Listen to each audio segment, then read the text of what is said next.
A man was tied up in the corner of a strange, dimly lit basement. The room was filled with coffins, some stacked on top of each other, others lined up side by side. Old wooden coffins, worn out.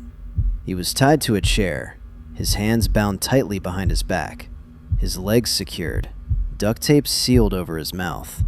He tried to scream, tried to move, but all that came out was a muffled, broken hum. No one could hear him. The house stood alone, deep in the forest, surrounded by tall pine trees that blocked out almost everything. And outside, something strange was happening.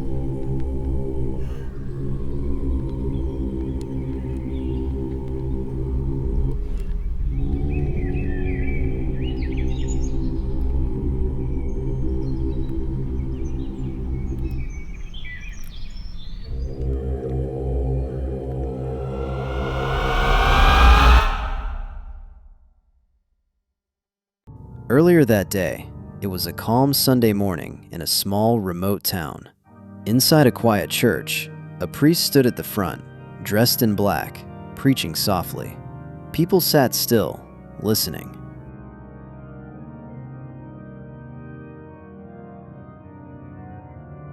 Among them was a man named Ricky.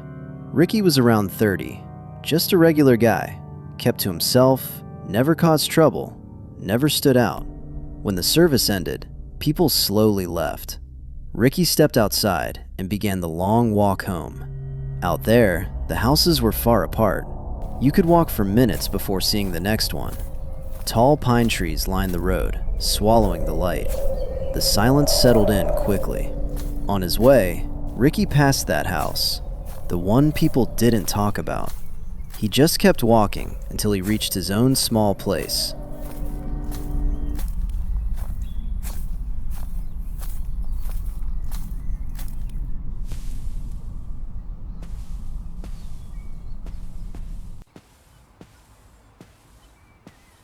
Everything felt normal that night, until it wasn't. Sometime deep in the night, Ricky woke up. At first, he didn't know why. Then he heard a strange sound, a faint sound in the distance, something like singing. It was off, unnatural. He sat up, listening closely.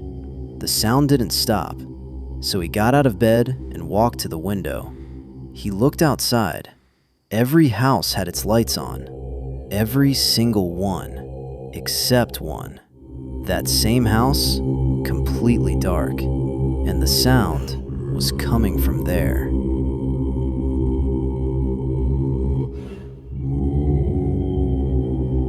Ricky hesitated, but curiosity pulled him in. He grabbed a torch, took his bicycle, and stepped outside. The road was empty. No cars.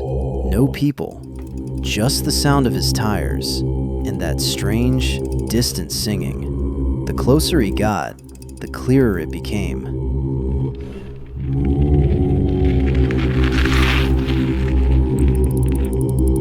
And then, it stopped. Just like that. Ricky slowed to a stop right in front of the house. Hello? Anyone there? No answer.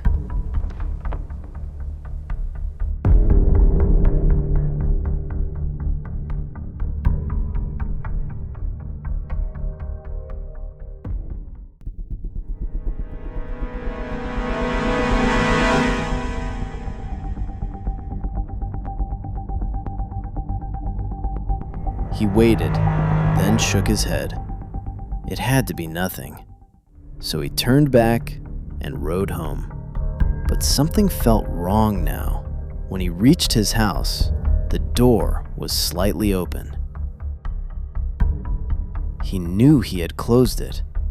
He stepped closer, slowly, carefully, reaching for the handle, and suddenly someone grabbed him. A black sack was thrown over his head. He struggled, tried to shout, but everything faded into darkness. When he woke up, His vision was blurred. Shapes moved around him. But one thing was clear. He wasn't alone. Figures stood around him in a circle. Black robes, red belts tied at their waists, each holding a candle. The flames barely flickered. Ricky tried to move, but he couldn't. He was tied down, strapped to a table. His heart pounded harder with every second. Then, someone entered, and everything changed. It was the priest, the same man from the church. But now, there was nothing warm about him. No smile, no kindness, just a cold, empty stare.